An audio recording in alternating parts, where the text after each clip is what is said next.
Ahora lo que hay es una elevadísima concentración, pues con un peso muy importante en 5 o 6 compañías. Es que los precios te muestran los sentimientos de mercado, pero no los resultados empresariales. Sí que hay euforia en inteligencia artificial, sí que hay euforia en indexados, como en el S&P 500. A nivel de invertir, aquellos que inviertan en fondos indexados lo tendrían de valorar.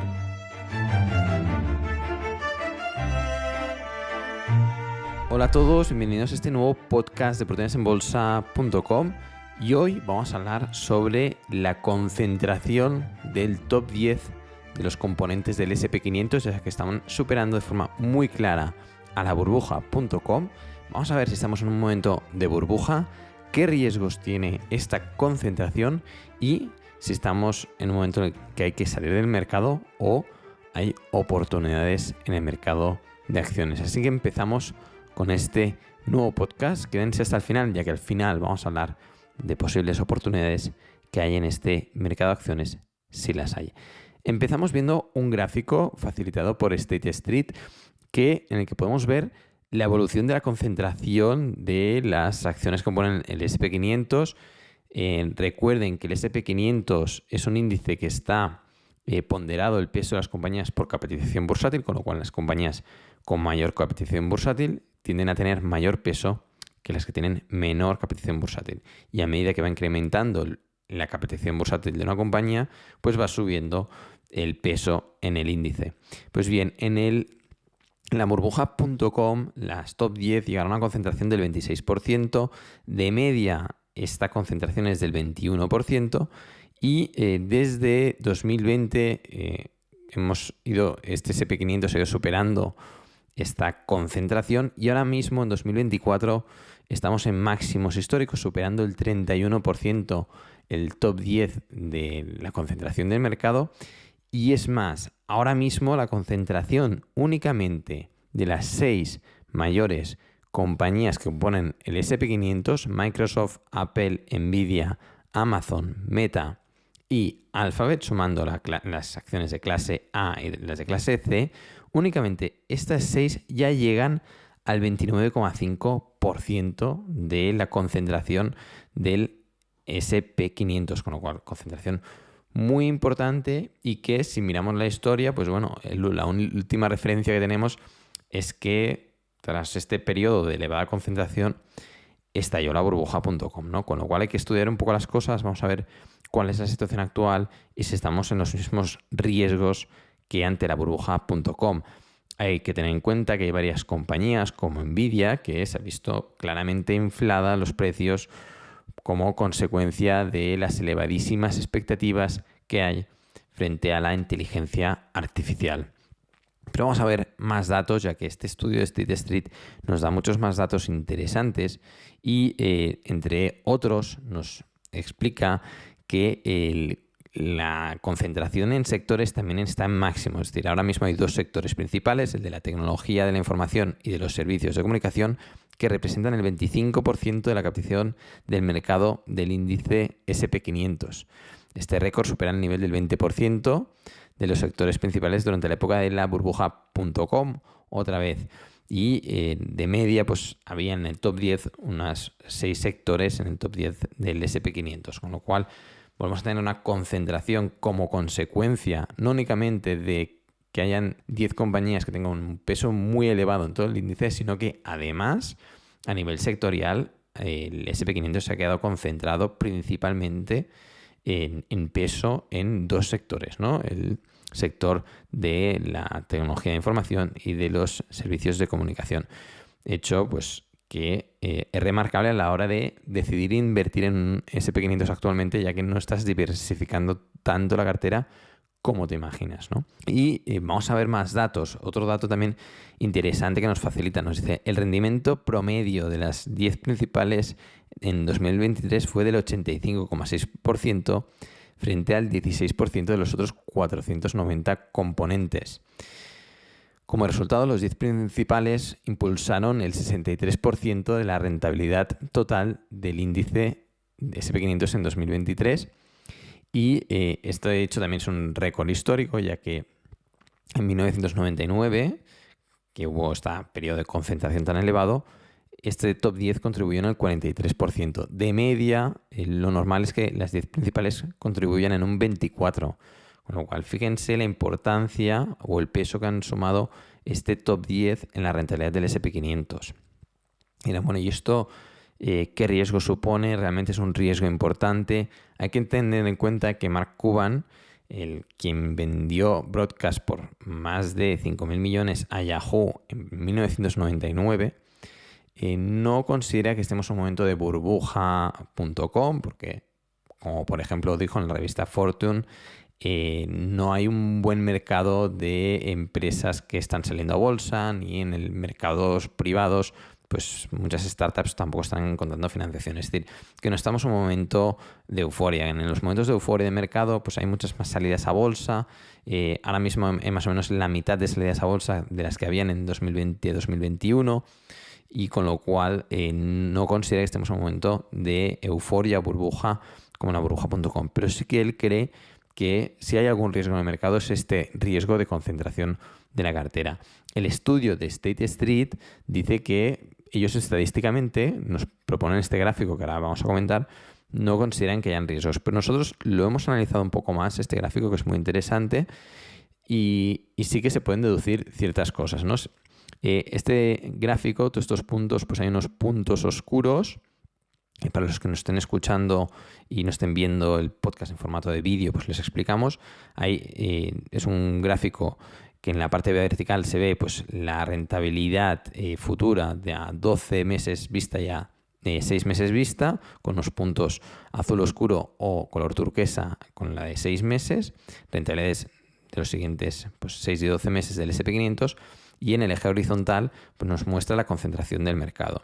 Cuando los mercados son menos concentrados, que estaríamos en el lado izquierdo del gráfico, pues vemos como mayoritariamente, en la mayor parte de los escenarios, y es bastante claro, cuando la concentración es inferior al 19% del top 10, pues en la mayoría de los casos se obtienen rentabilidades positivas durante los siguientes 6 y 12 meses. Luego en la zona media, recuerden que de media pues esta concentración en las top 10 está alrededor del 21%, pues pasa de todo, ¿de acuerdo? Es decir, en la zona del 21 hasta el 27%, pues tanto hay 6 meses y 12 meses pues al alza, a la baja. Recuerden que periodos de 6 y 12 meses son periodos de corto plazo, ¿vale? Eso no sería inversión de largo plazo. Inversión de largo plazo son 5, 10, 15, 20 años vista, ¿de acuerdo? Entonces, la aleatoriedad del mercado de acciones en periodos de 6 y 12 meses es muy alta. Aún así, es curioso ver los extremos, que en periodos de baja concentración del top 10, cuando tienen un peso inferior al 19%, la rentabilidad es normalmente positiva. Y si nos vamos al último extremo, hay muy pocos casos, es decir, hay muy pocos escenarios con concentraciones superiores al 29%, como el actual. Pero si nos fijamos en los puntos azules, hay un punto de 12 meses positivo, es decir, con rentabilidades positivas, y luego hay 5 en azul oscuro, por concentración por encima del 29%, en negativo. Esto te está diciendo que estadísticamente es 1 de positivo por 5 de negativos en este escenario de elevada concentración a 12 meses vista, y a 6 meses vista más o menos lo mismo, Estamos hablando también de 1 a 6 escenarios, con lo cual 5 o 6 escenarios. Con lo cual, estadísticamente, bajo este gráfico, pues a 6, 12 meses vista, es más probable que hayan correcciones que subidas en un S&P 500, en un índice general.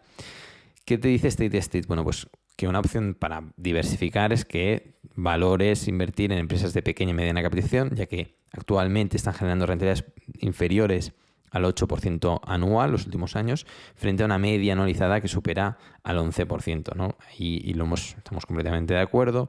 Luego habla de que te fijes en mercados que no sean los americanos o te mires los emergentes, hecho que nosotros también creemos interesante, ¿no? Y nuestra opinión y oportunidades. Nosotros, por fundamentales, en términos generales, cuando miras tanto el índice como la media general del mercado, no creemos que estemos en una burbuja. Cuando hay una burbuja, tienes los países emergentes también en burbuja, las small caps en burbuja, las mid caps en burbuja y muchos sectores sobrevalorados. Ahora lo que hay es una elevadísima concentración con unos índices, en especial el SP500 y Nasdaq 100, pues con un peso muy importante en 5 o 6 compañías que hacen que la rentabilidad histórica esté muy por encima de su media histórica. Y eso también, a nivel de invertir, aquellos que inviertan en fondos indexados, lo tendrían de valorar, ya que el precio, la rentabilidad va a seguir a la media, ¿no? Luego hay un estudio también muy interesante que da que pensar, es qué pasó, este estudio es de Wisdom Tree, que nos muestra qué pasó con las empresas en la burbuja.com en el año 2000, diciembre del año 2000, diciembre del año 2010 y diciembre de 2020. 10 años en 10 años. ¿Por qué es interesante este estudio? Pues porque las empresas que llegan a la cima es muy difícil que se mantengan ahí. Es decir, les resulta complicadísimo. Y si nos fijamos en el top 5 que había en diciembre del año 2000, que había General Electric, ExxonMobil, Pfizer, Cisco y Citigroup como empresas con mayor capitalización bursátil, 20 años más tarde, pues General Electric está en el puesto 116, Pfizer en el 25, Cisco en el 33, ExxonMobil en el 40 y Citigroup en el 67. Es decir, que las empresas que ahora mismo están en el top 10 es difícil que se mantengan ahí. Hay Berkshire Hathaway, que como es una sociedad de holding con el señor Buffett detrás, pues lo ha conseguido durante muchos años, está en el top 20, top 10 del SP500, pero por eso todos alabamos a Berkshire Hathaway y a su gestión, ¿no? Porque se ha sabido mantener ahí. Pero el resto de compañías es muy difícil que a largo plazo se mantengan allá arriba. Y las expectativas sobre las mismas son muy elevadas y con lo cual lo que nosotros creemos como opinión de forma sensata es no invertir en las empresas que ya son las ganadoras, pues muy difícil que sigan siendo las ganadoras durante los próximos años. Y si nos vamos a ver algunas compañías, vamos a explicarles compañías que demuestran que no estamos en una burbuja financiera y que demuestran que ahora mismo hay muchas empresas que han crecido en ventas. Estamos hablando que en los últimos 3 años sus ventas han crecido más de un 100%, pero sin embargo la rentabilidad anualizada de estas compañías es de menos del menos 10%, ¿vale? Es decir, que tenemos compañías que tenemos resultados empresariales al alza y precios de las acciones a la baja. No vamos a decir si son buenas compañías o no, pero sí que nos van a servir como ejemplo. ¿De acuerdo? Una empresa que todos conocemos y que se puso muy de moda durante la burbuja del año 2020-2021 fue Alibaba también, en la que, bueno, pues el señor Munger pues también invirtió durante sus días, ¿no? Alibaba, fíjense en el gráfico que desde el año 2016 hasta los máximos del año 2020 llegó a subir casi un 400%, y ahora desde los máximos del año diciembre de 2020, principios de 2021, la compañía ha corregido más de un 75% y se mantiene ahí corrigiendo. Los resultados empresariales han ido al alza, pero la compañía pues, sigue en esta situación. No vamos a dar información detallada, ¿de acuerdo? Es decir, la información de calidad detallada y explicada la ofrecemos en oportunidadesenbolsa.com, la zona privada para suscriptores, que es donde ahí presentamos las compañías y explicamos cuáles son las compañías que más nos gustan, las que menos, y presentamos pues esas tesis de inversión, una tesis detallada cada mes para que bueno, pues los inversores puedan tener una opinión sobre una compañía, pueden tener información de calidad y luego decidir si quieren invertir en ellas. Pero esto, si estuviéramos en una burbuja, es decir, y ahora volvemos a Alibaba, si estuviéramos en una burbuja, Alibaba no estaría en una corrección del 70%, del 75%. Y aparte, estamos hablando que los máximos los hizo en 2020, finales de 2020, y estamos en 2024, ¿vale? Son muchos años de caídas. Es una compañía que, como hemos dicho, ha crecido mucho durante los últimos años. Otra compañía que no tiene nada que ver, pero que también te muestra un poco lo mismo, es Shopify. Shopify, piensen que desde que salió a bolsa en 2015 llegó a subir un 5.000%, corrigió durante 2022 más de un 80% y ahora sigue pues sin haber recuperado los precios de los años 2020 y 2021, con lo cual si hubiera una burbuja en tecnológica, Shopify como empresa de plataforma para montar páginas web y tiendas online, estaría claramente en máximos históricos. Y los máximos ya los vivió en 2021. Ya haríamos pues estos 3 años con correcciones, pese a que los resultados empresariales pues han ido a más, ¿no? Otra compañía, por ejemplo, que tampoco tiene nada que ver, para que vean sectores distintos y empresas distintas, ¿vale? Es Carvana. Carvana, empresa publicada en OVE, empresa que, como ven, fíjense en los gráficos, muestran el típico gráfico de burbuja, ¿vale? Que lo hemos puesto en gráfico lineal. Los que les gusten los gráficos, la escala logarítmica, siempre se muestra la proporción de variación porcentual de los precios, ¿no? Con una proporción de precios, pero la escala logarítmica sigue la proporción del precio, ¿de acuerdo? No de la variación porcentual. ¿Qué pasa? Que cuando hay burbujas de precios se ven mucho mejor en escala lineal. Y fíjense la burbuja que vivió Carvana en el año 2021, ¿vale? Únicamente desde los mínimos del año 2020 a los máximos del año 2021 llegó a subir un 1700%. Y esto lo hizo en 1 año y 3 meses. Tras esa súper subida, muestra de la fiebre que había especulativa en 2020-2021, la empresa llegó a corregir más del 90%. Nosotros, en plena corrección, cuando llega una corrección de más del 96%, 97%, la publicamos en las tesis de OVE, siguió corrigiendo, publicamos una revisión al alza sobre la compañía y ahora mismo hay muchísimos suscriptores pues con rentabilidades de más del 200, 300, 400, incluso 1000%, como vimos en el podcast de la semana pasada. Con lo cual, nosotros ahora mismo, pues Carvana tampoco parece que esté en una burbuja de precios, ni mucho menos.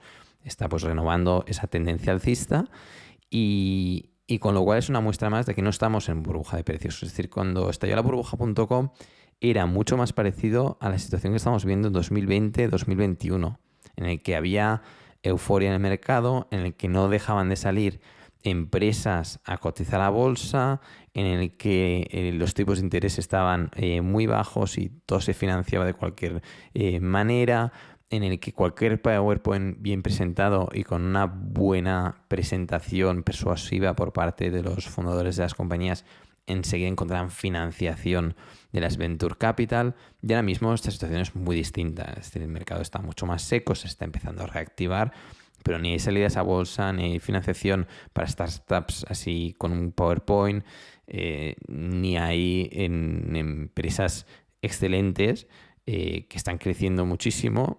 No hay precios eufóricos. Sí que hay euforia en inteligencia artificial, sí que hay euforia en indexados como en el S&P500, en el que todo el mundo está invirtiendo en indexados porque miran por el retrovisor y ven que ha generado buenas rentabilidades. Pero invertir mirando el retrovisor nunca ha sido una buena opción y creemos que no lo va a seguir siendo, así que mucho cuidado los que invierten en fondos indexados. Y para que vean otras compañías, porque hay muchas más en las que la situación es similar a esta burbuja que vivimos en 2020 y que ahora pues no se ha recuperado ni la burbuja ni los precios. Un buen ejemplo para mí es Zoom. Zoom no es una empresa pública en OVE, no tenemos previsto publicarla, pero es una empresa que también vivió pues su burbuja en 2020. Subió, fíjense, en muy poco, en 10 meses subió un 800% y desde entonces pues las acciones se han desplomado, han caído un 90%. Muchos se pensarán que detrás hay un balance horroroso, que hay malos resultados, ¿no? Porque si tú ves esos precios y te creyeras que los mercados son eficientes, pues pensarías que Zoom está muy mal, ¿no? La compañía, viendo este gráfico, para mí lo que yo veo, ¿vale? Y esto es un aprendizaje que ya antes de que pasara, pues lo aprendí de la burbuja.com, es que los precios te muestran los sentimientos de mercado, pero no los resultados empresariales, que claramente hubo una burbuja muy clara en 2020 y 2021 y que ahora realmente hay muy buenas oportunidades en el mercado porque hay muchas compañías, y no estoy hablando de Zoom, estoy hablando de empresas que vamos a publicar próximamente en OVE y en un artículo privado para suscriptores en el que vamos a mostrar empresas que hemos publicado en OVE que creemos que están en este efecto, en esta situación tan contradictoria y que se contradice tanto al índice de mercado y esta euforia que ha habido por la inteligencia artificial, pues que hay muchas empresas que están realmente atractivas, que realmente hay una oportunidad en el mercado de acciones. Y vamos a ver los números de Zoom para que vean que no es engaño, ¿vale? Zoom capitaliza por unos 18.000 millones de dólares, pero si se van a ver los resultados empresariales, y vamos a ver, estos son los resultados trimestrales. Y si vamos a ver el balance que está aquí, fíjense que en activo corriente tiene unos 8.000 millones de dólares el 30 de abril de 2024, de los cuales más de 7.000, ¿vale? Unos 7.300 son caja y inversiones de corto plazo.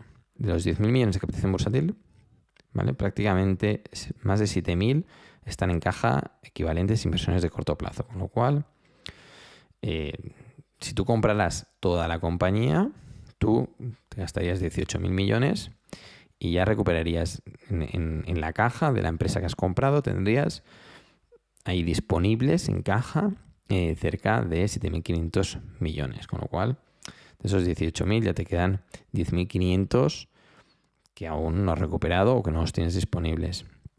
Pero lo mejor de todo es que la compañía, dices, bueno, es que tendrá deuda. Fíjense en la parte del balance de las liabilities, ¿vale? Del pasivo.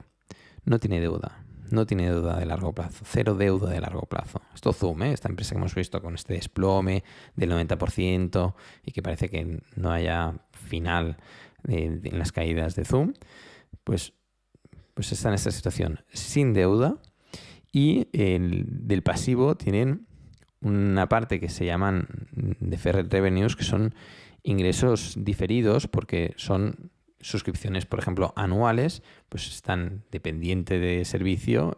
Por ejemplo, estos son una suscripción anual, pues tú le pagas a Zoom la suscripción anual, pero Zoom está obligada a darte el servicio durante los siguientes, por ejemplo, 12 meses, ¿no? Pues esa obligación de servicio se queda como pasivo, con lo cual es como un dinero retenido, entre comillas, en el balance, y luego cuando ya se ha dado el servicio, pues ya pasa a la cuenta de resultados, con lo cual está en el pasivo, pero es un pasivo más que amigable, ¿no? Porque son al final facturación que ya se ha hecho, que tienen la obligación de prestar el servicio. Prestar un servicio que tiene un CAPEX bajísimo y una compañía que está generando unos flujos de caja libre anuales de 1.500 millones de dólares.